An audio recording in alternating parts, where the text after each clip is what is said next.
The following podcast contains strong language and alternative facts. Follow us on Facebook and Twitter at Heel Podcast.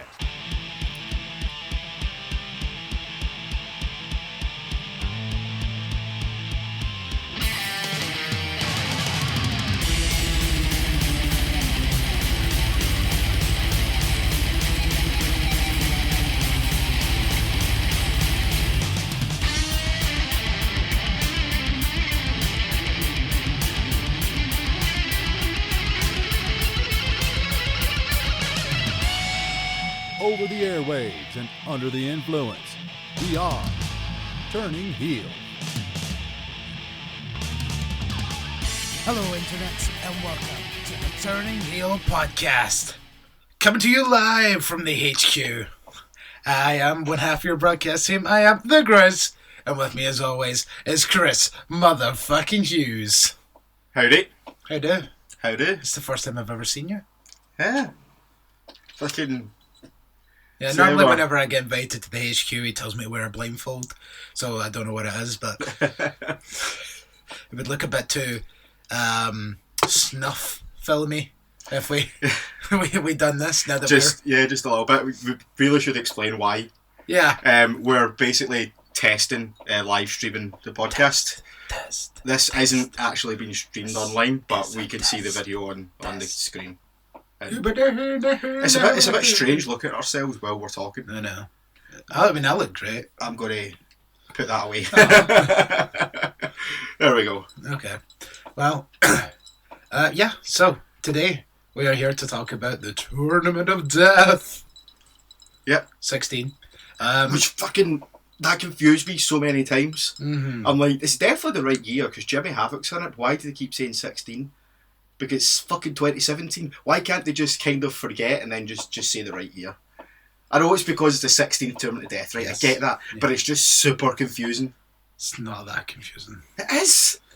It's been running for the past 16 years, and it's just 2017. Yeah. But they say 16, and then I was like, oh shit, I've downloaded the wrong...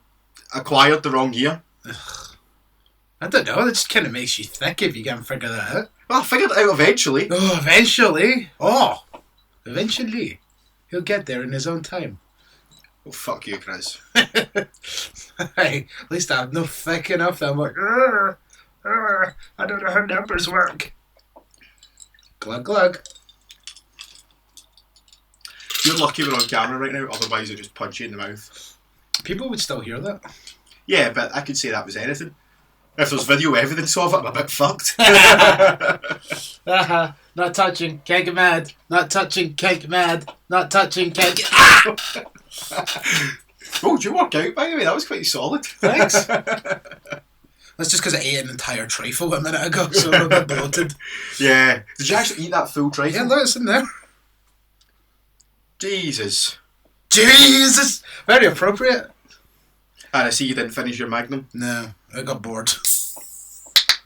What? Stop Just- looking in the bin! But you've just tossed half a Magnum in there. It's now going to be really sticky. Well, it's like a tenth of a Magnum. It's barely a Magnum at this point. Anyway, Could I put it in a bag? could have stuck up your arse. Fucking well, maybe I'd be into that. Maybe. We just watched Tournament of Death. Now I'm feeling a little bit kinky now. I've seen some weird stuff on the internet to do with Magnums that I'm not going to get into right now. But Yeah, it's to repeat a joke from the last episode, this is not the Weird Things to Do with Magnums podcast. It's the Turning Heel podcast. Woo! Bwah, bwah, bwah, bwah, bwah. So, Tournament of Death. It was certainly a deathy style tournament. I said to you before we went on air that I always thought that I was okay with hardcore wrestling Yeah. until I've watched this. And I've realised that even I've got limits. That's probably why that only... Bowling ball to the head was the big one, but you know. Well, yeah, that and what we're going to discuss in a little minute or two. Yep.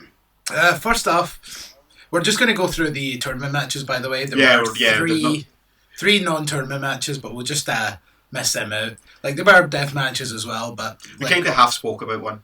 Yeah. That was where the bowling ball to the head thing happened. Madman Pondo. Fuck me. Legend. He's got a bicycle! He's got a bicycle! And then he comes out at the end and he's like, I'm going to give the fans what they want to see. And he starts trying to cycle around the ring in the bicycle, and everyone goes, holy shit. And then he goes, God damn, well, if I knew I was going to get a holy shit chant for riding a bicycle, I wouldn't have done any of that shit.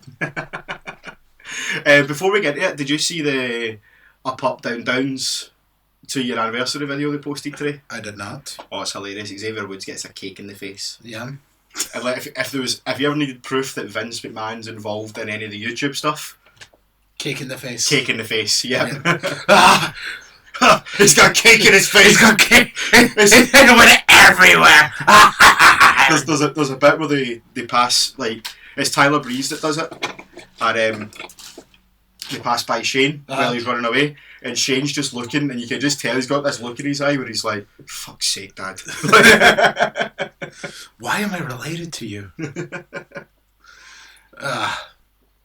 But that's the kind of thing that Vince finds funny. Remember when he was on the Stone Cold podcast and he spoke about like, oh, it's like when you walk up behind somebody and you push them into the pool and you see their face before they go in the water. It's hilarious. That's the kind of shit that he finds funny. He has the worst sense of humour ever. I mean, see if he had jobby jokes or something like that, at least. Well, he does sometimes. When he got covered in shit when he was with the Spirit Squad. Yeah. And then Dolph and AJ got covered in shit by somebody. Who the fuck was that? John Cena? Wasn't even that long ago, was it? No, it was when AJ, not AJ Lee, sorry. I know AJ Dolph, Lee, but so it would have been within like the past 5 years. I don't remember. I remember it happening, but I don't remember who did it. But Vince is creative all over it anyway. Cake in the face. Cake in the face. It'll be great. It'll look like Paige. Cake, white stuff. Yeah. I got it. That was just a wee bit too good for Vince. Anyway, Tournament of Death. Yes. Right, so we'll just go through them all in order. So, our first match was the Light Tubes and Cinder Blocks match with Jeff Cannonball and G. Raver. The first thing that struck me, I don't watch a lot of CZW. In fact, I watch very little CZW. But the first thing that struck me was, Jesus, Cannonball's a big lad. Yeah. I mean, and it's not even like he's healthy big, as in he's muscly as fuck. He's just a big fat dude. Mm-hmm. And the name Cannonball totally works. Very much applicable. Which kind of seems to be the biggest thing with a lot of deathmatch guys is they are quite big and on the chunky side of life. Mm-hmm. But fair fucks to some of them. See the amount of shit that they go through. Totally. And then even the Cannonball, like you say, is a big dude and all that, but he does have like at least decent athletic ability. Don't know why I said that. Is that a tongue twister? Said that like Sean Connery there. Athletic ability. I mean, for one, he can do the cannonball, which for a guy that size to just flip over the way he does is fairly fucking impressive. Then there's probably the only memorable spot of this match, admittedly, was I think it was G Raver that was in the corner. Cannonball sets up one of the cinder blocks, just chucks another cinder block at that cinder block right into G Raver's nards. Cannonball nards or cinder block nards, if you yeah. Some of the cinder block spots were a bit mental. Like, see the spot where they had the cinder blocks piled up on the chair? Yeah. And then they did superplex, I think it was. Just superplex or powerbomb, I can't remember. Superbomb. Oh, man. It fucking just looks so. I'm like, how do you do that safely? You can't do that safely. No, you can't. If there's any wrestlers that listen to this that do hardcore wrestling and can explain to us how that's done safely, please do on Facebook or Twitter at Heel Podcast, or as you can see, right there. So Jeff Cannonball pinned G Raver after a tombstone onto a cinder block covered in light tubes. Fuck. Yeah. That's a sentence right there, ladies and gents. But right, here we go. Barbed wire craziness. Aha! This is my favourite match of the tournament, I have to say. I'm going to put my phone down for a minute because I think we're going to be on this match for a couple of minutes. Fuck Me. I want a barbed wire trampoline outside my Oh window. my god. Ah. That was lethal. It's the fact that he hit and then bounced back up and hit it again. Let's set the scene for everybody.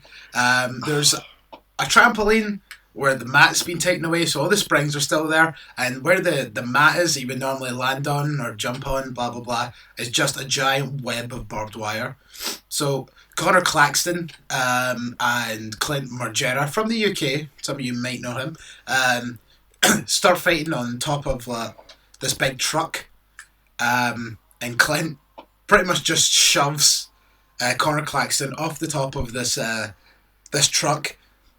Claxton hits the trampoline, which must have hurt like fuck. Oh yeah. But didn't have time to fucking realise how much it hurt, because he got sent fucking 8 feet back up in the air and then landed on it again, because it's still a trampoline. So it still propelled him up like a trampoline would. Fucking brutal, man. See, as he started to fall, I was like, that's never going to support him. Well, I thought he was just going to go straight through the barbed wire. I thought that. Nope, hit it, and it was like a trampoline. Yeah. Fucking, it was about 8 foot in the air, and he bounced back off it. By the way, Connor Claxton, fucking, I want to watch more of his stuff. Yeah. Like, I really like this guy. Mm-hmm. He used to be in a faction called the Nation of Intoxication. Which is understandable why we would like him. Indeed. I wanted to buy a t-shirt just to have a t-shirt that said that. Like, I watch Tournament of Death every year. If there's only one CZW show I watch a year, it's always Tournament of Death, because it's always great fun to watch. And there was that one year where there was like 3 members of the Nation of Intoxication in the tournament, and I was like, right, I like all of these guys. And I was considering buying a t-shirt at the time, but never got to fruition, and now, sadly, they're not even a faction anymore. eBay's your friend. Maybe. Speaking Or of maybe eBay, CZW, maybe best save that till the end of the tournament in case we spoil something. Oh yeah, that's true. Yeah. Well, I wasn't going to spoil it. I was going to say you could buy Jimmy Havoc's ring gear on eBay. Okay, fair enough. Yeah, but don't go looking for it till after you've heard this if you don't know the result. You've not worked out the result. But yeah, Connor Claxton, really like that guy. Yeah. I'm going to look up a lot. Because he's not a CZW original, but he's a mainstay. Yeah, like he was trained by the CZW training school, wasn't he? That's what I got from watching this tournament. The CZW dojo or something like that, Yeah. whatever they called it. Yeah, because they kept referring to it as his home promotion. Yeah. So he's probably been there, long enough to call it his own, I guess. Yeah. And the one thing about this match as well that I will point out is Clint didn't take a lot of bumps or any, apart from the swanton off the production truck. Yeah. Onto the fucking barbed wire trampoline. Yep. He didn't really do much. Like, he was... I mean, It seemed a as couple if- of scrapes, but that It was it. seemed as if he tried to do stuff, but he just wouldn't bleed for whatever reason. Like, there was a couple of times where I was like, holy fuck, how the fuck is that dude not gushing right now? And it just didn't happen. Like, he walked away probably the most unscathed of anyone else in this whole Oh tournament. yeah, totally. The thing is though, maybe he just wasn't willing to bleed. Blade. Aye, maybe. But see, that's the thing, when it comes to like light tubes and all that jazz, there's not exactly very much bleeding that's needed to done. But the light tube's not breaking squares. I don't know, do they? I think they're like that safety glass you get, where if it shatters, it breaks into squares. Then they still cut, obviously. Yeah, but they don't do the sort of damage that makes it look like they do. But they're obviously bleeding before fucking getting hit with a light tube. Maybe. Also, never inhale the dust that comes out of light tubes. Yes. That's Grizz's safety tip of the week. That shit kills. Brought to you by past mistakes. Thankfully not. Thankfully I've never been hit by a light tube. Me neither. Yeah. I'm sure saying, it doesn't do that sort of damage. I don't fucking know if they've been hit by one. But just in my this humble gentleman's opinion, I don't think it does as much damage as it looks like in professional wrestling. Ask the two from 4-Year-Old Virgin. Remember that scene where they were outside hitting each other with light tubes? Yeah. And it's like, yeah, but sure, like, they're wearing like jeans and all that, and they're smacking each other in the legs with them. So obviously that wouldn't hurt. But if you're like almost barebacked, like most of these wrestlers were, Yeah. and you're landing on it as well. That actually kind of adds to the theory that I was saying, that it's the safety glass stuff that breaks into squares. Because if it broke into like shards of glass, it would rip through jeans. Do you know what I mean? I mean, it goes to show, look at everyone's back when they land on fucking the light tubes and shit. It still will hurt. Oh, yeah, it still will make 100%. you bleed. Yeah. But, yeah, so Clint got beat in this match. Yep. Conor Claxton defeated Clint. No thingy to tell us how he got beaten, so, oh well. I watched this again like 2 days ago, so, and I didn't take notes. Yeah, I didn't take notes either. We've been very, very prepared this week.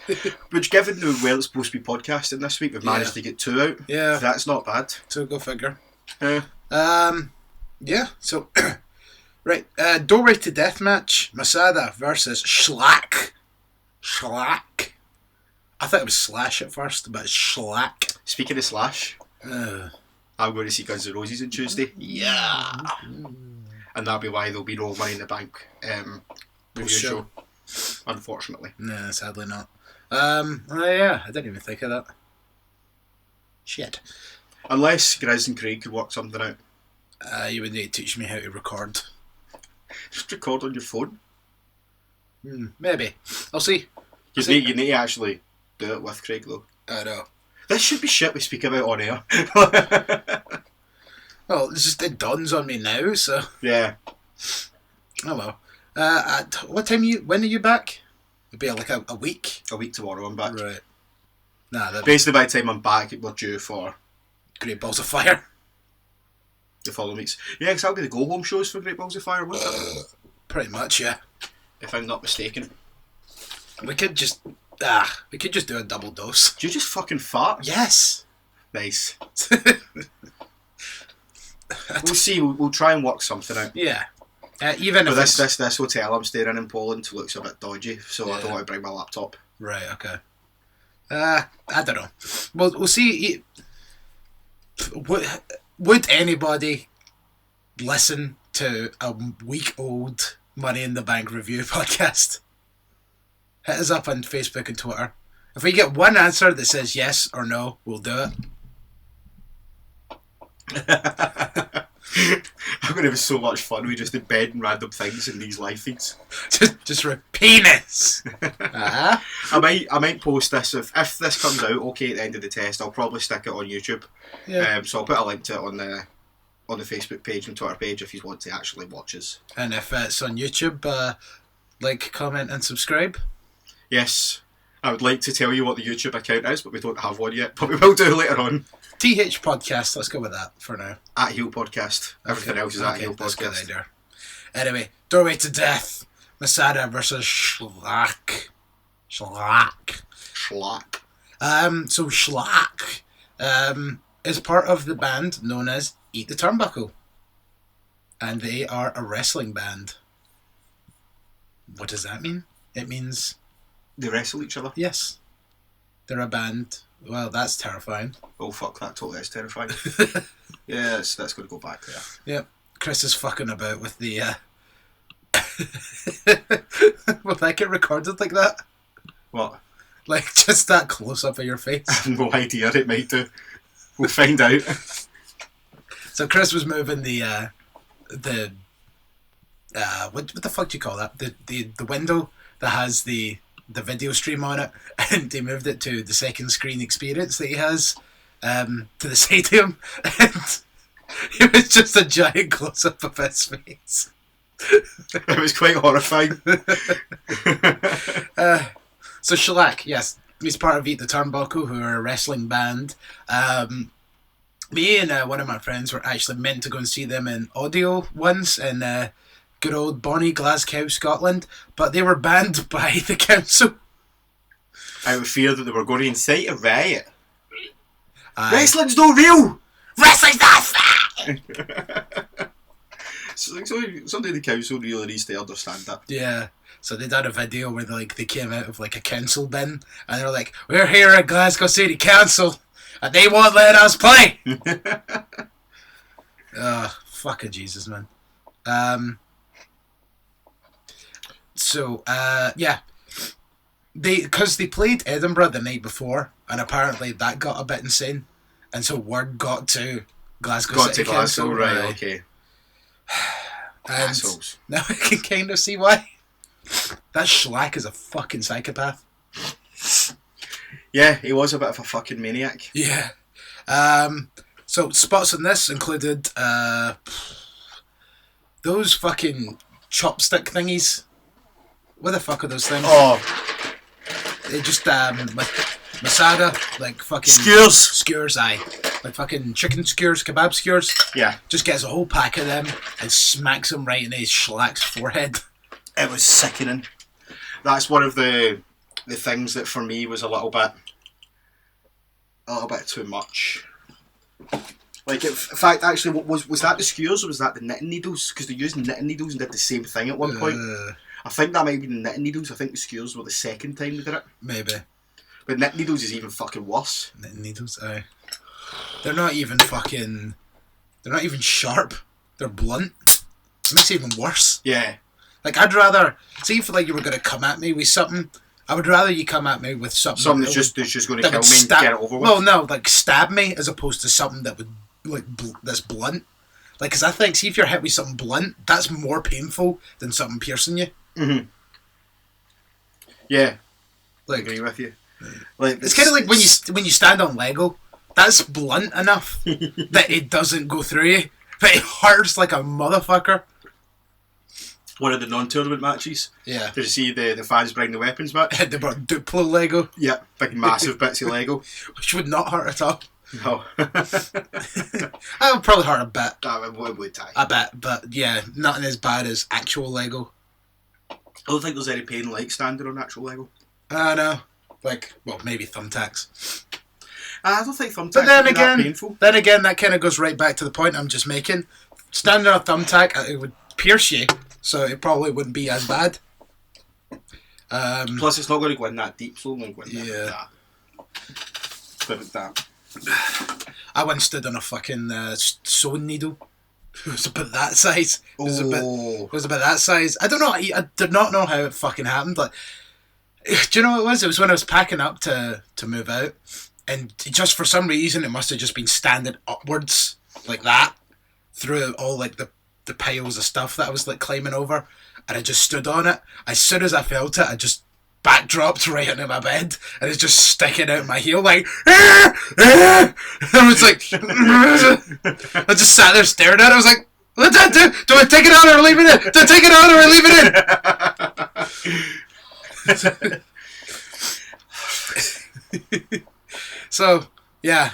Schlack, like we said, is fucking insane. He went for his finisher, which was lighting his elbow pad on fire and going for an elbow drop. Not only did he miss, but then he couldn't put the fucking elbow pad out, so he just weaked it off and flung it across the outside. I don't know if it went into the fans. I don't know if it landed outside. It just kind of disappeared. Fuck. Yeah, again, Masada defeated Schlack. No telling us why. So cheers for that. Schlack. I just like saying that name. Schlack. Let's pick up some of the Schlack. So, our final first round match. This is a pain in my glass match, which had Jimmy Havoc, John Wayne Murdoch. I love the names of these matches. And last year's Tournament Death winner, Ricky Shane Page. So, yeah, this was the only three-way first round match. In fact, the only three-way match in the whole tournament.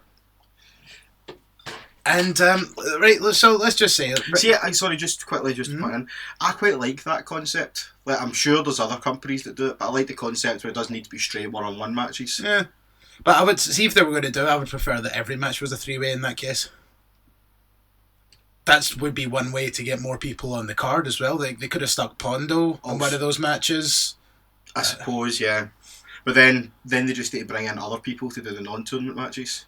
I guess.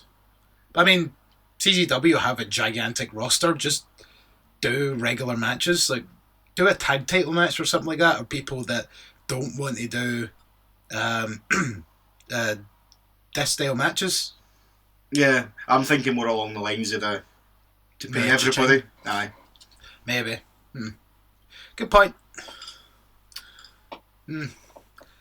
Yeah, so let's first of all preface by saying John Wayne Murdoch and Ricky Shane Page, two big individuals, a bit like we were talking about with Cannonball, and Jimmy Havoc is the size of Jimmy Havoc. Yeah. Which is pale in comparison to their two. It just baffles me. Like, I just don't think of Jimmy Havoc as a small guy. Yeah. But, like, see when he was getting introduced and they're, like, weighing in at 162 pounds. I'm like, that's like a third of my weight. 205 division? He totally, yeah. Fucking, it's nuts to think Jimmy Havoc's technically a cruiserweight. Mm-hmm. Like, I've just never thought of him as being a wee guy just because he's always fucking mental. Yeah. That's just when you want to mess with him. I know, totally. Especially if you're a London taxi driver, you don't want to mess with him. Yep. What a fantastic story. Yeah, we won't go into it, but if you want to hear that story, check out Jim Smallman's Tuesday Night Jaw podcast from a couple of weeks ago, which is the live one from Super 16. Yeah. Super Strong Style 16. And you'll hear the story. Jimmy Havoc tells a great story about a black hackney he was in. Yeah. So I climbed into the front and I tried to reason with it. Look, I'm a reasonable man. You broke the fucking window, Jimmy. By accident. It's just because he's got such a posh fucking accent. That's what makes everything like pure violent that he talks about sound so funny. And when he's like, I'm going to kick your fucking cunt in.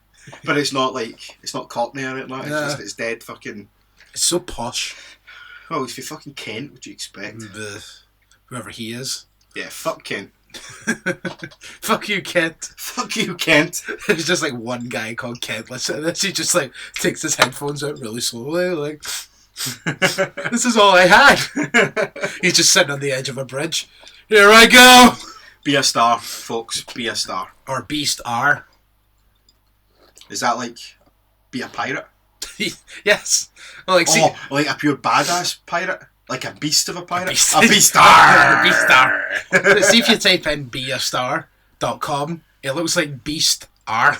Beast R. Yarr. Beast R. Arr. Arr. Do you know who's Beast of a Pirate? Hailstorm. Oh yes, Hailstorm. Fucking Jesus. Download. When we take a wee middle break, I think I'll stick some Hailstorm on. Yes. Yo ho, Mexico. Da, da, da, da, da, da. I'll show you the rest of the words. Mexico. Mexico.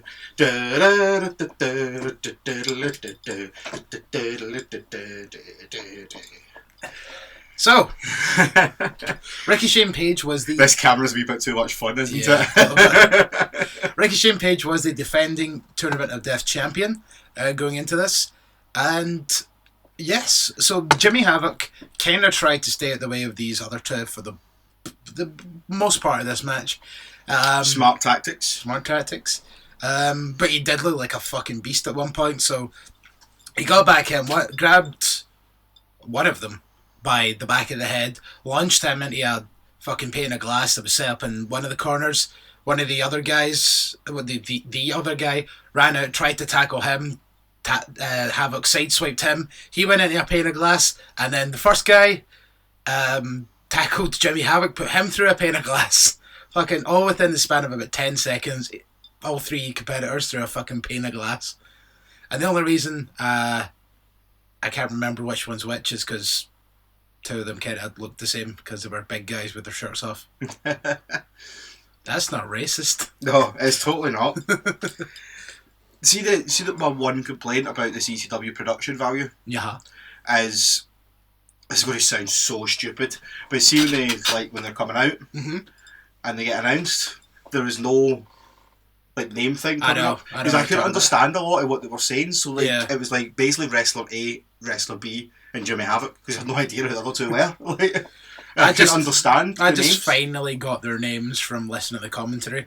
And sometimes they do that. Like there was one year, I think this may have been the polished off finished product of Tournament of Death, where like every time like a match finished, you seen like the graphic like pure swing by the screen of like the the brackets, and then like it would be like, ooh, John Wayne. I was about to say John Wayne Gacy. He was. He was not. No, in he was CZW. not in CZW. No. John Wayne Casey. He would have won. Yeah, I would. No, actually, no, because there was no children in it. Oh yeah. Yeah, that's true. Well, that would have made him win. That would have made him really pissed off and more angry. It's like, where's my children? To stab this guy instead. But here's the question: would it have been John Wayne Gacy, or would it have been his Pogo the Clown alter ego? Well, Pogo the Clown was actually a wrestler in XPW. Had the same gimmick of stealing children. Before and after Gacy? I'm going to assume Please say after. Yes. But that was the whole point, was Pogo the Clown was a child thief. XPW is a very fucking adult promotion. You thought ECW was adult? XPW took it to a whole nother level. I mean, it was ran by a guy that directed porn. And apparently not just standard porn. Nice. Yeah. That's what I like to hear. Did you know Gangrel also directed porn? I did not know. Here's your Every Day's a Skill Day, brought to you by the Grizz. I need to look that up. For research. Yeah. I mean, I don't know if he's in any of it, and I hope not. No, I don't want to watch it if he's in it. I'm just interested to see what sort of porn he would produce. I've got a feeling it'd be very graphic. I'm going to assume it's going to be like vampire porn or something like that. Something very graphic. There'll be a lot of blood drinking. Yeah. I mean... Anyway. Where were we? I don't know. Yes, Jimmy Havoc. Yes, that was it. Yeah, so this was the match with all the constant fucking Canadian destroyers. And see when you see two gigantic guys do a Canadian destroyer off the top rope. It was John Wayne Murdoch doing a Canadian destroyer to Ricochet Page off the top rope, no less, through... I assume it was a couple... It was panes of glass, I think there was like one or two set up, and there was like barbed wire and all this other jazz all set up with it. Boom. So Ricochet Page is down, and then Jimmy Havoc attacks Wayne Murdoch, gets him out the ring. Jimmy Havoc steals the pinfall for the 3. Yeah. Sneaky bastard. Typical Havoc fashion. I hope you suffer. I hope you do. That was his theme song, by the way. AFI, Hope You Suffer. Which we were just discussing. I actually prefer it to his ICW one. I just think it suits the character more. It does a little bit, but yeah, I like all his theme songs. Speaking of music, shall we take a short break before we talk about the semis and the final? Semi. You sure? Cool. Okay, so a little bit of Ailstorm. Yeah, I was going to say Ailstorm. Yep. We'll maybe play Jimmy Havoc's theme at the end. Yeah. Or might do Jimmy Havoc's theme now and Ailstorm at the end. Either or. Nah. But anyway. Do Ailstorm now. We'll do Ailstorm now then. We'll be back shortly.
And we are back. Hello. Hello. Did you enjoy that break? We certainly did. I very much did. I feel a bit stone lighter. Chris needed to pee. Hmm. So anyway, semi-finals. Semi. The semi-finals. The first was the Light Tubes. No, it wasn't. It was the Summertime Fun Death Match with Connor Claxton and Jeff Cannonball. I'll be honest with this match. I was trying to check in for my flight tomorrow online and I was having issues, so I was trying to check in and watch it. So I only saw like half the match. This is probably the one that I remember not a lot of, sadly. I've been trying to check in for this flight for like most of the show, but I kept getting distracted. But I've managed to do it during this one, so obviously there wasn't much to distract me. Yeah. If you can't really remember it either, then... Like I said, I watched this a couple of days ago, and I was thinking during the time, should I take notes? I could probably be alright. And no, I was all just completely went out of my head. Claxton won. Yes, he did. Cannot tell you what with, but he did. Sorry, I mean, I still remember it as being a good match at the time, but... I think it was a curb stomp into... What was it? I think it was a big pile of light tubes. Curb stomp and a big pile of light tubes. Don't think it was. I remember that spot happening at some point. Yeah, because that's how the last match ended. Was it? Yes. That's You've seen that about half an hour ago. Yeah, I didn't take notes either. I don't retain information, right? You don't retain very much. I don't. At all. I don't, man. You're fucking useless. Fuck you. See this whole setup? Oh, me, Okay, motherfucker. Right, I'll give you that. You're good at some shit. Not good at remembering anything, though. That's why I'm really bad at remembering stuff. Yeah, that's why I need to do it all. That's why I should take notes. Yeah. You're more so. Yeah. Speaking of notes, new Undertaker podcast will return when he returns, whenever that is. Yeah. Off to Poland for a week tomorrow. When we come back, we'll do a regular episode. We'll do the new Undertaker episode next week. Mm-hmm. Maybe a double dose. Yeah. Well, this isn't going to come out till... Well, this is Friday today. This won't come out until Monday. So it'll be next Friday for you people listening right now. Unless you go to our YouTube channel, you might be able to see this beforehand. Maybe. That's a good wee incentive. Yeah. Aye. You get to hear the podcast a couple of days early by going and watching it live. Well, not live. Well, It will be live soon though. This is just a test. So provided everything goes okay with this test and it's all working and watchable, it'll go on YouTube tonight. Get away from me, man. I'm just like really over at the side. Like I feel like left out. That was not fucking one great idea, you moron. Trying to break ice in a puddle of water. Fuck jeez. you, right? It seemed like a good idea at the time. It really did. You Okay. should just empty that out and find somewhere to put all that shit. We could just put the whole thingy of ice in it and then put our brewskis in it. Yeah. Technically, they're not brewskis, they're ciders. There's fuck you. Pow! Has to fucking question everything I say. What did we have next? We had Masada versus Jimmy Havoc in a Light Tubes death match.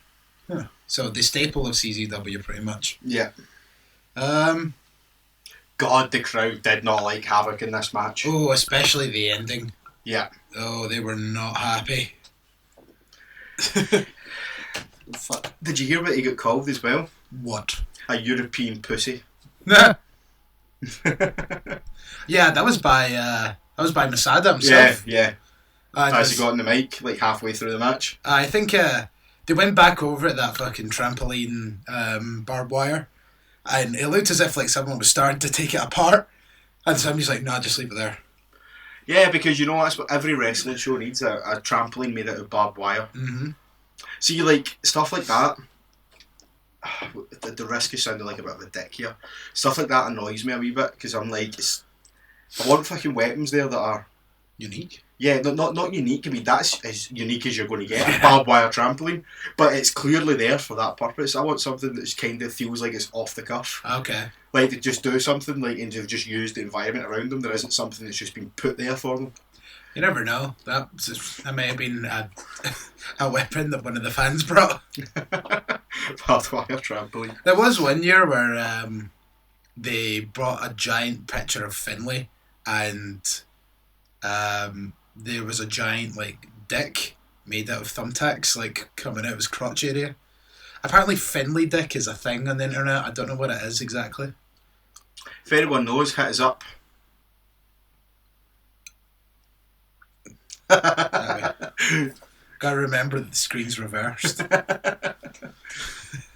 Yeah. So Finlay dick, it's like something I keep hearing like some wrestling fans talk about, and it's like it's not something I want to. Yeah, that's strange. Mm-hmm. Unless that's purely it, like it's just a picture of Finlay, but they've photoshopped a giant wang on him or something.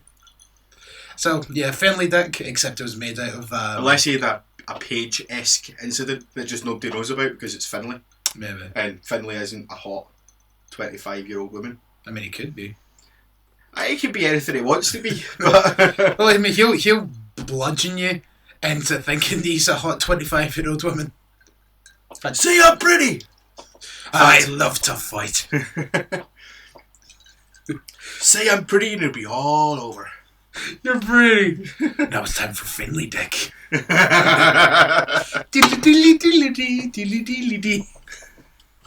Oh, he's got an image of my head I didn't want.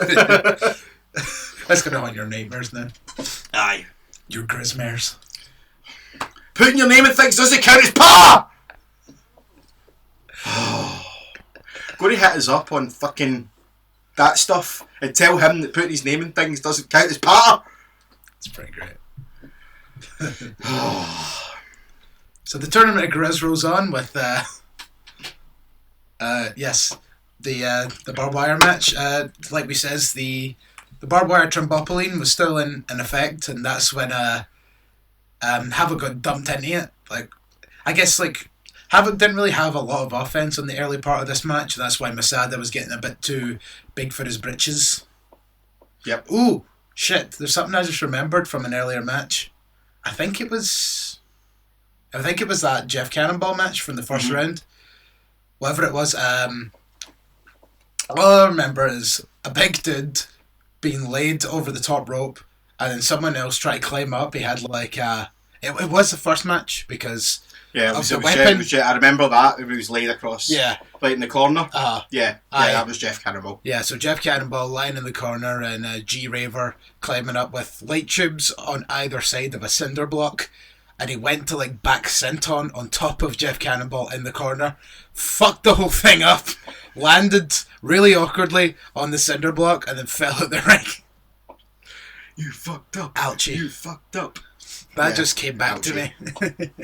Ouchie indeed. Yeah. So yeah, that was where Masada started calling Jimmy Havoc an English pussy, and I guess then that's what fired him back up. And then Havoc took the match from there. I think there was a bit of a weird botched finish. I think there was clearly something big that was meant to happen that didn't happen. So that's why Havoc just kind of went and hit his Rainmaker finisher and just ended it that way. But it just something seemed weird there. Yeah, because I'm trying to think exactly what happened. He moved. Yeah, that's what it was. They were trying to put each other through a table and the table wouldn't break. Like, both of them bounced off this table and it didn't break. But there was light tubes on the table. So what happened was Havoc kind of threw the table away and just exposed all the broken light tubes. And then he kind of just did the Rainmaker. Yeah. But it was nowhere near the fucking light tube debris when he did it. Yeah. It was a bit strange, yeah. But that, by the way, weird. kudos to the table. That table was the toughest motherfucker of the week. I am the table! Of the week of the show. That fucking thing just would not break. It was glorious. This is CZW. But yeah, so Havoc hit the Rainmaker for the 3. The very, very unhappy crowd. Oh, they did not like Havoc. They were not. See, I don't think it's the case that they didn't like Havoc. They were just unhappy that he beat Masada. Masada is like the CZW god. Like they were saying in this match that Masada has not been pinned for 5 years. So, Which, as soon as they mentioned that, you know that's when he's getting pinned. Oh shit, you're right. I didn't even fucking think of that. As soon as they went and had me pinned in 5 years, I was getting pinned in this match then. Although I thought of that because I knew the winner ahead of time, and I was like, well, he's not going to win this match. Yeah. So in between then, this was when the Madman Pondo match happened with the bicycle. It's a bicycle. Yeah, can we talk a wee bit about that? They don't get any detail, right? I had a lot of issues with this match. Like, I thought I was okay with hardcore wrestling and nothing could really shock me. But that bowling ball spot, basically, Pondo had the guy in the corner and he put a stop sign in front of his face. He then picked up a bowling ball and literally, like, you know, shot put in the Olympics where you spin round and then fucking throw. Matt Tremont. Yeah, throw the big fucker. Right? That's basically what he did with this bowling ball. And if that was an inch either side, that could have went seriously wrong. Mm-hmm. Like, fucking, it was just a step too far for me. Yeah. I mean, Like, I don't mind hardcore wrestling. I know fucking wrestlers bleed and all that, and they're cool with it, therefore I'm cool with it. Go wrong. Yeah, they're cool with it, therefore I'm cool with it. But something like that, no. That's just fucking, it's too dangerous. I don't want to see fucking a performer get horrendously injured or fucking die, which could have been, if that bowling ball had hit a couple of inches in the wrong part of that fucking sign, could very easily have happened. Yeah, totally. Just all these spots when it comes to like bowling balls and shit like that just scare the hell out of me. Like there was one time, I think it's on one of these very, very early Botchamanias, there's a guy in the corner with like the steel chair set up on his chest. So the guy just thought, right, throw the bowling ball or bounce off the chair, make a big clattering sound, that'll be great.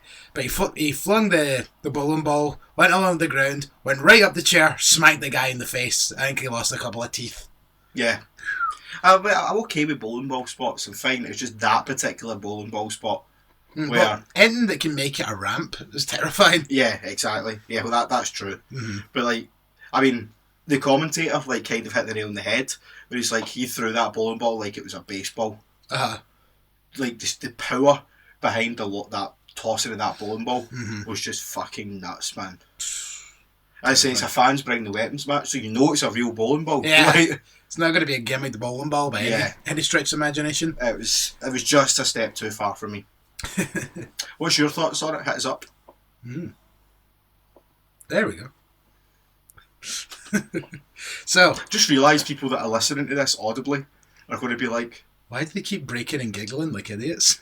It's because we're pointing at the embroiderment on the screen. We've got that technology. Yeah, because we're doing a wee bit of production value behind our live streams, unlike another podcast. Yeah, a certain podcast that's only requires a certain amount of falls. One. Yeah. Anyway. Yeah, I got lost there for a second. So, the main event of the evening, which was Connor Claxton versus Jimmy Havoc, the winner to become the Tournament of Death champion. This match was fucking brutal. Yep. It probably only lasted about 15 minutes, maybe. It was not like a big...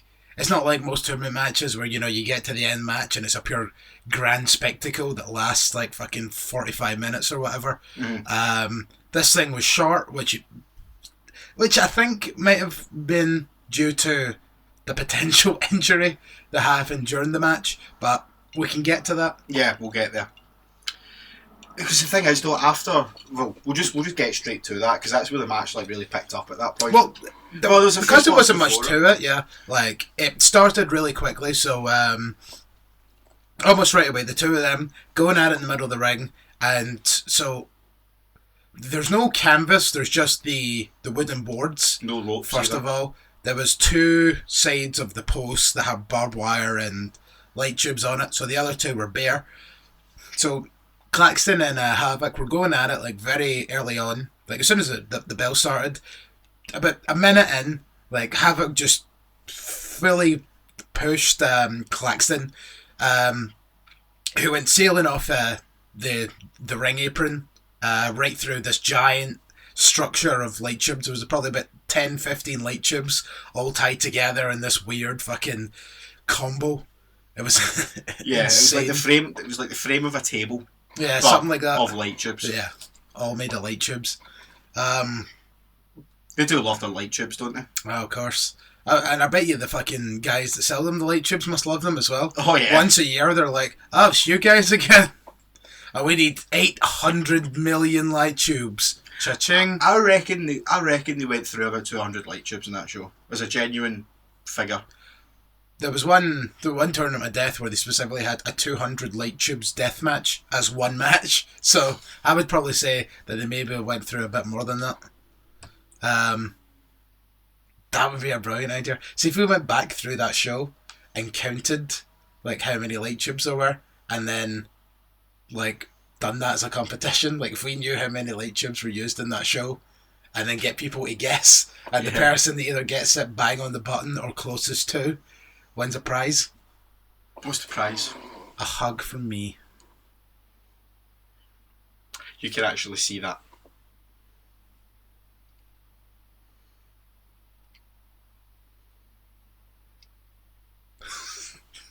This camera is so much fun, man.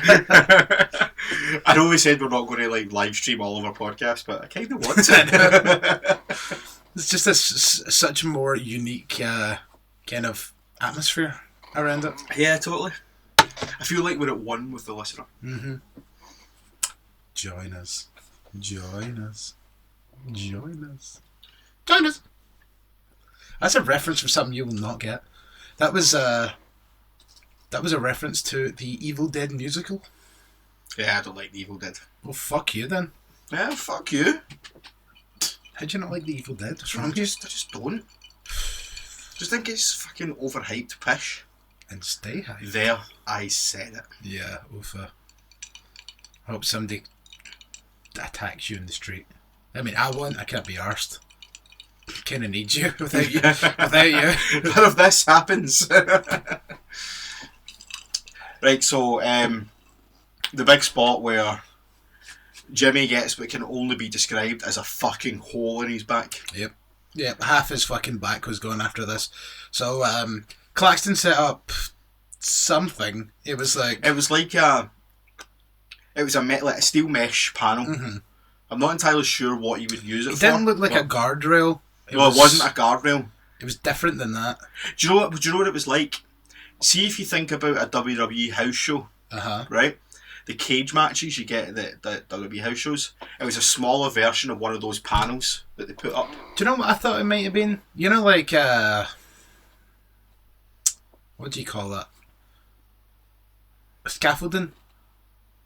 Like it kind of reminded me of something you would kind of put down to walk across. Mm-hmm. Like kind of like that. Although, judging by the weight of these two people, like Claxton and Jimmy Havoc aren't exactly the two heaviest people in the world, and that thing fucking bent like a bitch. So probably it was flimsy as fuck. Yeah, probably wasn't used for that. But nevertheless, there was some kind of metal structure. Here's the best description of it. When you were at school, right? I don't know about you, I suppose, but my school, right? See the boundaries of the school. Mm-hmm. They had like fences up, and those fences were like steel mesh. Yeah. And panels. It was like one of them, about the same size but not quite as wide. Yeah. Okay. I guess so. Something like that. Yeah. It was a kind of mesh anyway. Yeah. It was a thing. It was a metal thing. Yeah. So anyway, he's set that up basically on the ring apron and on the guardrail on the outside. Mm-hmm. And then a nice big sheet of glass. Yep, over the top of it. And with that, Claxton then went for the white noise. It's the best way to describe it. It was a white noise, yeah. and both of them were fucked off of this. Like, Claxton rolled over, and his arms were shaking. He's trying to pull, like, bits of glass. Because this isn't the light tube glass anymore. This is window shards glass. of glass. Yeah.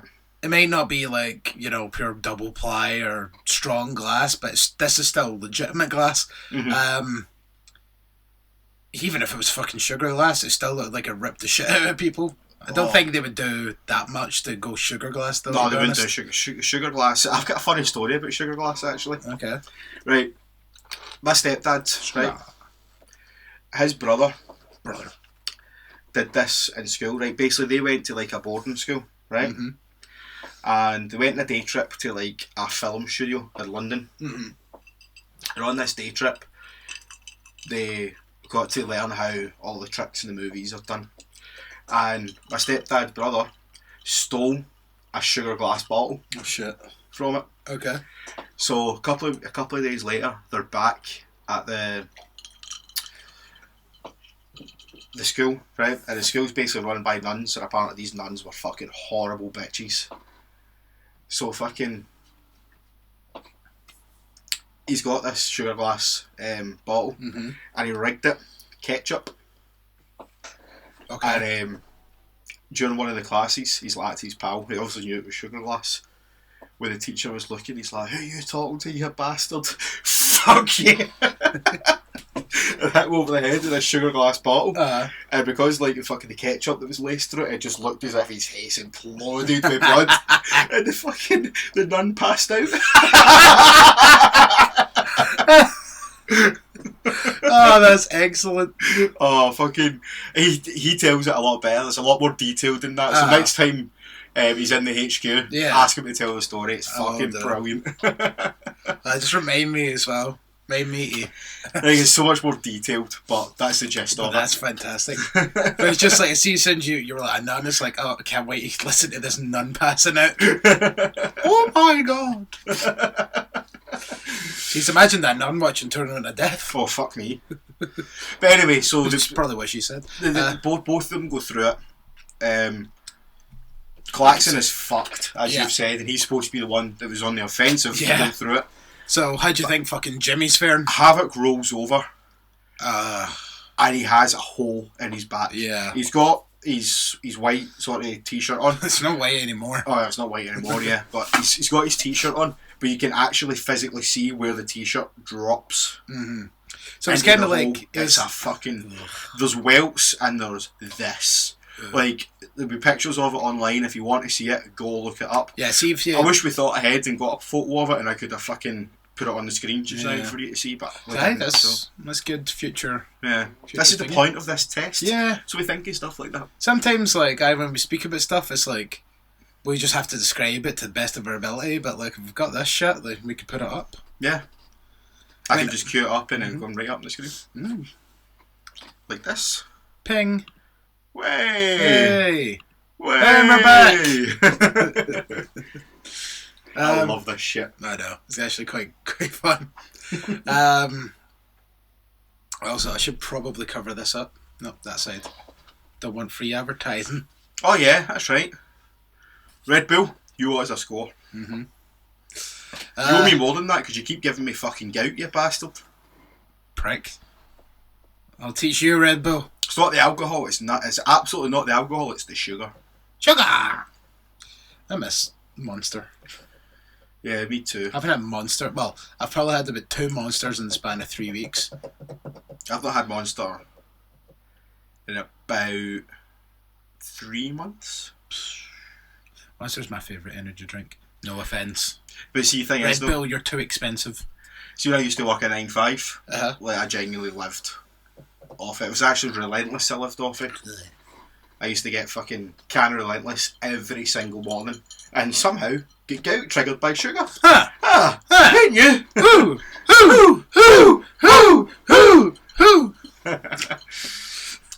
So yeah. So whoever says this shit was scripted, I know. it just goes to show. I know. Yeah, so fucking hell. Yeah, probably this will be the most infamous photo that you'll see of Jimmy Havoc. Oh yeah. Absolutely. Even Right, we'll get to the end and we'll talk about that. So the match kind of stopped there for a good minute or two, till the two of them found their fucking bearings. Then, as soon as they got back in the ring, it almost seemed as if the match went about fucking 50 miles an hour. It was almost as if both of them were just like, let's get this fucking over with. Let's get to the big spots, and we'll just get this done. So, because basically the match went from a nice steady pace to a million miles an hour after that. Because let's be honest, Havoc must have lost a fuckload of blood. Absolutely. Because, like, honestly, this fucking hole in his back, it's that size. Like, you can see it through his t-shirt. It's that fucking and then size. all the fucking other cuts that are around it. It kind of looked a bit like Batista's fucking belly button tattoo. Yeah. It's the best way to describe it. Yeah, it did. Yeah, you're spot on. Yeah. It's almost the same sort of area, but on the back. It was, yeah. But it's just like it's a hole and then all these other cuts coming out of that hole. Yeah, totally. Look up this picture. Of Jimmy Havoc's back, not Batista's belly button tattoo. Yeah, yeah. Well, I suppose if you're into belly buttons, then look that up as well, but that's your prerogative, man. Not mine. Each their own. Each to their own. Yeah, so they got back in. Jimmy Havoc set a couple of light tubes on fire. So also there was this giant coffin that was in the middle of the ring, or a giant box, whatever. It was called a coffin. So there was light tubes on top of that. Jimmy Havoc set those on fire. Power bumped Claxton onto the light tubes. Then opened up the coffin. Got another layer of this fucking glass to put over the kind of rim, I guess, of the coffin. Mm-hmm. Power bombed him through that. Inside the coffin was a fuck ton of fucking barbed wire. So Claxton went into that. Jimmy Havoc then pulled him back out, untangled him from all the barbed wire because he was fucking stuck in it. Then set up a couple more light tubes and essentially went for the curb stomp, the Seth Rollins style curb stomp. Right in, face into the light tubes. 1, 2, 3. Jimmy Havoc is the Tournament of Death champion and got a better ovation winning this match than he did when he beat Masada. Well, it was still quite mixed. It was quite mixed, but definitely was a better ovation than Masada. But like I says, Masada's like the CZW god, so you mess with him and why I order. So yeah, it was quite interesting, just the way that he just kind of seemed as if he flip-flopped a lot throughout the day. Like it was like I don't think the CZW crowd knew how to take him. Yeah, probably. Like I don't think they knew if they were supposed to boo or supposed to cheer him. Like I love these promo at the end though, where basically it's like half of yous are cunts, but you know, half of yous are cunts, but I like yous, and then. It was like, no, I love this country, I love this promotion, and even though half of you are cunts, I love you as well. Yeah. And then they started chatting, please come back, and he's like, oh, I fucking won the tournament, so I think I'll be back at some point. Exactly. Duh. Yeah, so after the match, after he won, Ricky Shane Page came out, he was last year's winner, to hand off the trophy to the new winner. Clint Majera also came out because obviously they're pals. The UK connection, yeah. And then Connor Claxton got upset, attacked all three men, smacked a whole bunch of light tubes over Ricky Shane Page's face, hit the pile driver on Jimmy Havoc, and then wrenched up Clint Majera. Oh, sorry. I was about to say Bam Margera there as well. That would be awesome, Bam Margera. Or any of the Jackass guys in Tournament of Death. Maybe Steve-O. He's fucking nuts and he doesn't give a shit. Yeah, so then he buggered off and went away in a huff. And then that's when Jimmy Havoc got up and done his promo. So, yeah. Jimmy Havoc, you're champione. Yep, it was a really good tournament actually. I think I'm going to try and watch more CZW. So will I actually. I think maybe we should, well, at least try, and then maybe we could just do a wee half an hour show after CZW shows or whatever. Yeah, I'd be up for that. Right, well that's all the CZW chat really. Yeah. We're still got a wee bit of time left. Did you see for people that are watching on the video, my head was down for most of that finish there. It's because I was trying to find something on my phone. Yeah. Did you see the rumours of who is going to be in the women's tournament or who's been contacted for it? Go on. Right. So just obviously we did our predictions thing. Ah. We were way off. Oh, you've got to be fucking kidding me. We've got a couple. Okay, right? we've got a couple. And again, just to be completely abundantly clear. Oh, sorry. Just see before you get into this. I realised I was like fucking 3 weeks out of date with NXT, so I had an NXT marathon yesterday. See the episode the day before we travelled to download. That was me. It fucking freaked me out there. So there's no one else in the HQ, and I'm like, who's knocking? So on the NXT airs on the Wednesday, and then we left like early Thursday morning to go to download. So the episode that was on that day, Kelly and Dane had a match. Came out to that music we spoke about. Did he? Yeah. So it's on television now. So it's canon.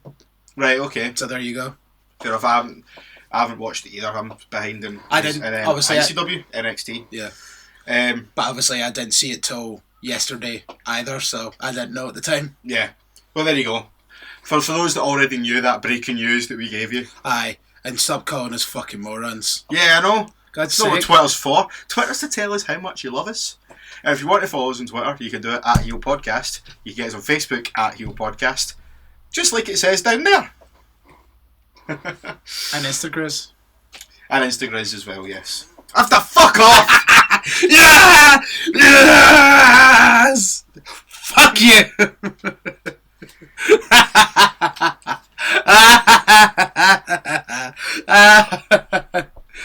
You don't accept it now as a thing, you bitch.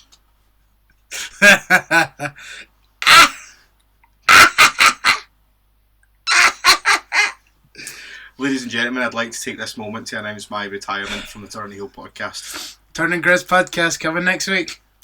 Anyway. Yes, you were saying. Right, rumoured talent so far. Mm-hmm. Quite a few of current NXT women wrestlers that aren't... we've got a good handful of them. Yeah, that aren't on TV at the moment. So we're looking at Bianca Blair, I don't think I've seen. Who just got engaged. I read that. Alright, okay, Yeah. magazine. Magazine? What? TMZ? That was shite. TMZ, that's better. There we go. I meant OK Magazine as in the... Okay, magazine. Yeah. Right. I thought you were just like, alright, magazine. I was like, why did you just call me magazine? TMZ would have been better. Mm-hmm. Lacey Evans, who you might remember from the Battle Royal, who did the Marilyn Monroe gimmick. Oh. Is she the one that comes out with the hat and the skirt and everything? I like her. Tinara Mello, who I don't know.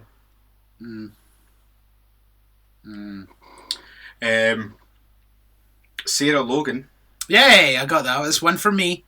Yep. I think we had Who that made as her well. debut on telly recently with theme music and all. Yeah. And lost to Peyton Royce. We had, I think we both had her, didn't we? Mm-hmm, probably. Another one that we both She was had. in the system at the time, so it made sense. Another one that we both had, Kimberly. Victoria Gonzalez. Never heard of her. Is she like Speedy Gonzalez's sister? Possibly. Or Giant Gonzalez's? It's Giant Gonzalez's daughter! Giant Gonzalez! Yes! That also reminds me. If you want to hear why I use Yes, Giant Gonzalez, listen to part 1 of our Undertaker retrospective series. Also, this is also something that I feel as if you would enjoy for some bizarre reason. There's WWE's coming out with a new 3-disc set. And a couple of... Could you move slightly? Because it's going to look really bad in the camera. No, I'm bent out again. It'll be funny. Yeah! Baby! Oh, fuck, that looked terrible. That was the worst thing I've ever seen in my life. I was getting ice, I swear. Look it up. See? Look, it's in my hand right now. Anyway, back to your story. Yes. WWE's coming up with a new 3-disc set of unseen matches from 1985 to 1995 or some shit like that. And one of the unseen matches is a rematch, essentially, of The Undertaker and Giant Gonzalez. Really? Yeah. That's sold. I don't care what else is on it. That's just sold it to me. Oh, well, there you go then. Right. Apparently there's like one of Taz's first matches, like his tryout for WWE and all that stuff. There's tons of interesting stuff in this DVD. Yeah. Hopefully they might have the dark match that the 6-man dark match they did that had like Brian Kendrick, Daniel Bryan. Who else was in that? There's quite a few. No. It's readily available on YouTube. Remember, it goes up to 1985. So. Oh, that's right. Yeah, of course. So maybe it may be in the next set then, from like 96. That match is readily available on YouTube, so they might not include it. But yeah, I mean, these are unseen matches. So if this is a dark match, that would technically come under their radar or whatever. Yeah. Right. Next up of the rumoured participants, we've got Mary Kate. Who again is Ashley going to be there as well? See, I was hoping Ashley would be there. But yeah, I don't know who that is. We then have Danielle Camella. I've heard of her. I've not. Danielle Camella. I feel as if I know that name. So is this just names of like actual like wrestlers now, or are these wrestlers that have already been given WWE names? These are the NXT ones. Oh, okay. So there is a list of new signees though, which we'll get into in a second. Okay. But these are the ones that are under WWE contract at the moment. I feel as if I may have seen like Danielle Camella in like one of these job matches. Mm-hmm. And the final one that's currently under WWE contract, that we know that's officially under WWE contract. Candice. No. Is Zio Exia.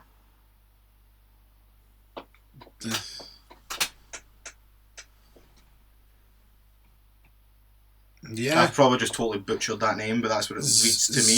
Zahio Exia. Or...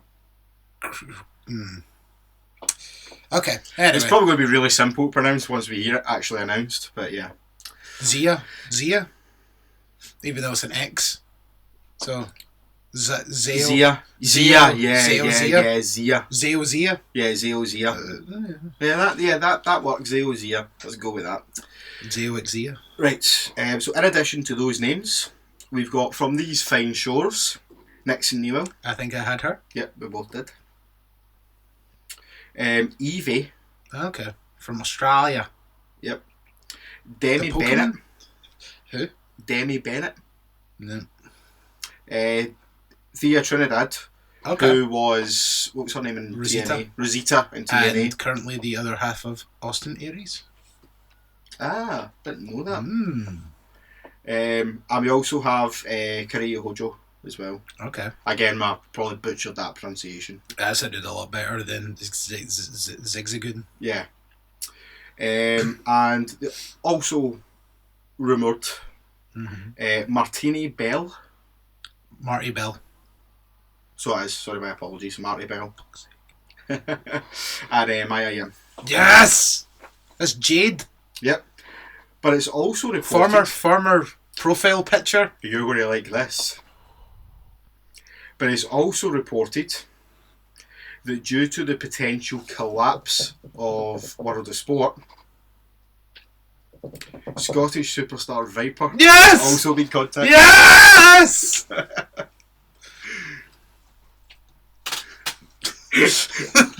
How you doing Viper! I'm not. Oh, I'm doing the Vader. That's... there. To the pink. That's the shocker. Viper! No, that's it. Yeah, it was... Add the middle finger to a fist of metal. That's what they tell you to do. So there's your fist of metal, and then you add your middle finger. See? That's the wrong way round though. No, it's not. Suppose it depends. 2 in the pink, 1 in the stink. Suppose it depends how you're doing it. It's your top 2 fingers go in the vag, and then the I can't believe we're talking about this. and your It's pinky, on camera. and your pinky goes up the butt. 2 in the pink, 1 in the stink. Right. So the girl's there Where's the ass in the situation? at the bottom. I see if she was on her front, that's probably the only way I can understand Yeah, it. see, because that's the way I would do it. Yeah, if she's lying on her back. If she's on like all fours. Right, so see, that's obviously let's stop talking about the anatomy's upside down if she's on all fours, so don't do it like that. Right, okay. If she's lying down on her back like a normal woman would lie down on her back. Right, okay, fair enough. I was wrong. Punish me. I'd rather not. 2 in the jab, 1 in the ass. Right, so there's weird videos I've seen of that shit. Is there anything else that you want to cover? I can't believe we may actually have Viper. According to that report, which came from, I'll just give you the source, and that maybe gives you an indication of how reliable it is. PW Insider. Nice. So that's pretty reliable. One last little bit. And I know that you don't trust this guy or whatever, but I just feel as if I need to bring it up because, as you know, he is probably still the most respected wrestling journalist. Dave Meltzer has gave Kenny Omega Okada 2 6.25 stars. I hate the fucking quarter nonsense. Like, see the thing that really pissed me off, right? See, I think, like, as people know, I think Meltzer's really hit or miss, right? But see that Tyler Bate and Pete Dunne match? Seriously, what else did they need to do to get 5 stars? What did he give it? 4 3/4. That is wanky as fuck. It is a bit. I know, it is. It almost seems as if he didn't want to give it 5 stars because it was on a WWE show. Yeah. I think that's why. 4 3/4. I can't remember the last time. I think the last time he gave a 5-star match Hugh Meltzer. might have been Punk Cena, Money in the Bank. Maybe. I can't think of anything else that would have been anywhere near as good as that. Not off the top of my head, no. Nah, I think that's a bit wanky. I'll agree with that. I mean, I don't mind the guy. I've always said I don't mind the guy, but I still at the same time can say when I don't agree with something that is. Like, he's not gospel. He's totally not gospel. He's just a guy like the rest of us. He just happens to be incredibly much more famous than we are. Yeah, like it wasn't really bothering me that much recently, and actually because he said a lot of nice things about Progress during the Orlando shows. So I was kind of starting to warm to him a wee bit till the fucking 4 3/4. Like, mate, just give it 5 stars. It was clearly a 5-star match. Or if you're not going to give it 5 stars, fucking tell us what they had to do to make it 5 stars. Yeah, I would actually like much prefer that. The reason I didn't give it 5 stars is because blah. Yeah. Because there wasn't a pure shit ton of finisher kickouts, that kind of thing. So it's not as if it's stuff like that they can take away from the match, because obviously sometimes finisher kickouts are fucking really bad for stuff like that. Yep. It takes away from a match when it's like, that's meant to be your finisher, and if you get the fucking thing kicked out of 5 times. But granted, saying that at the same time, see the amount of times that finisher kickouts happened during Okada Omega? At least twice Kenny Omega kicked out of the Rainmaker, and I don't actually think Okada kicked out of One Winged Angel. I think he just got his leg on the rope, so I think that was only hit once. Yeah. Which is the thing, the whole story of this whole 2 matches now at this point is, you hit One Winged Angel, this match will be over. He didn't get to hit it in the first match. He hit it once in the second match, and Okada didn't kick out, but he got on the ropes. Yeah. Which is a good story. Fantastic storytelling. Yeah, like, really good storytelling. These two are fucking legends. Like, I love Okada, I still love Okada. Sick to death him with this belt though. Sick to death of it. Like the New Day. I love the New Day again now that I think he's they're going, back. I think he's going to hold it to Wrestle Kingdom. Don't like that. Only for Omega to take it off him. Yeah. Finally. See if they done that though. That would be excellent. Yeah. But that would mean that Omega would need to win the G1 again. Yeah. Or alternatively, whoever wins the G1 could then lose the briefcase to Omega. Either that, or whoever wins the G1, the Bullet Club, just come out and beat fuck out of them to the point they can't compete. Either or. That wouldn't be bad. There'd be a way you could do it without having him win. Yeah, maybe. Although, we'll see. It's going to make the G1 incredibly fucking interesting. Yeah. I think Omega's the next champion, I think. It's just that it's not a case of if, it's a case of when. Yeah. Because they're going to have the third match, especially with how that one finished. Yeah, exactly. And considering the fact that like the fans are now more on Omega's side, more so than they ever were before. So now it's just getting to the point where like I think fans are literally turning on on Okada. It's kind of like the Cena factor, isn't it? A little bit, aye. Like because you just said like you're just sick of seeing Okada with the belt. Mm-hmm. Exactly. But at least like Okada's still a great wrestler, and I could still watch him for fucking upwards of an hour and not get bored. Mm-hmm. It's so easy.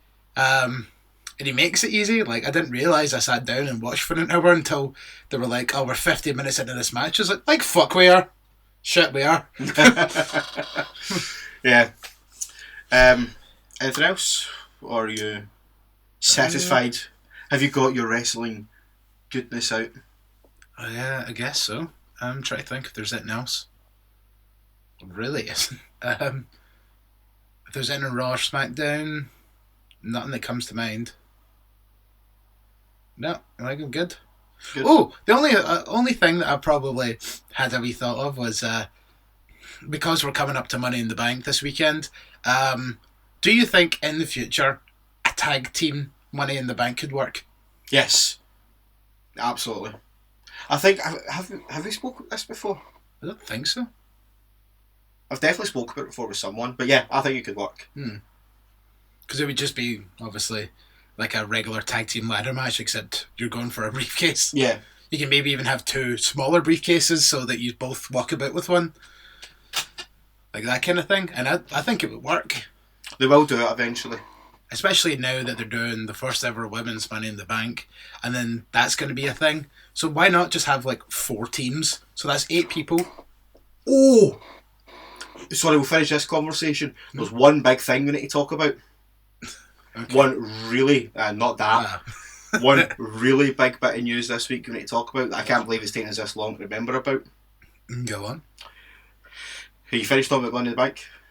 Pretty much, that's about it.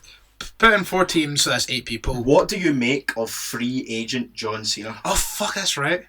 I fucking hate it. I think it pisses me off. It's the end of the brand split already. Yep. Sorry, I'm about to sneeze. Nope, it's gone. It's the end of the brand split already. What makes him a fucking free agent now? Why? Like, what makes him just all of a sudden be like, I don't need to go to SmackDown anymore. Except I'm going to return on SmackDown, but now I'm a free agent. No. He's only returning on SmackDown because it falls on the 4th of July. I'm fucking sick of that as well. Why do you always need to appear on America Day? I don't look at John Cena and think fucking... Because he's an American hero. No, he's not. He's an American cunt. But yeah, like that's fucking... I don't understand it. It basically is. It's the beginning of the end of the brand split. A year in. Well done. How far away is that?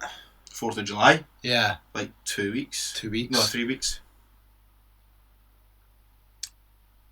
And what was Nikki Bella's status? Like, how well was she after her WrestleMania match? I don't know.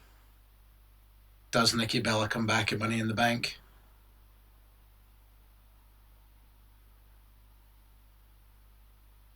Don't know, does she? That's what I'm asking. What do you think?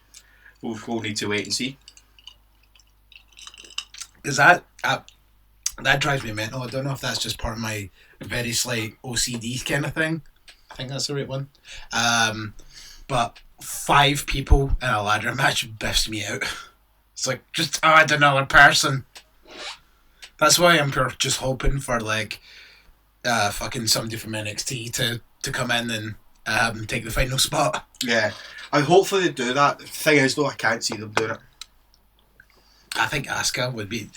I know I keep always going straight for Asuka, but she is the shit. And also the fact that, like, imagine Asuka in a fucking ladder match like this and the amount of destruction that she can fucking cause.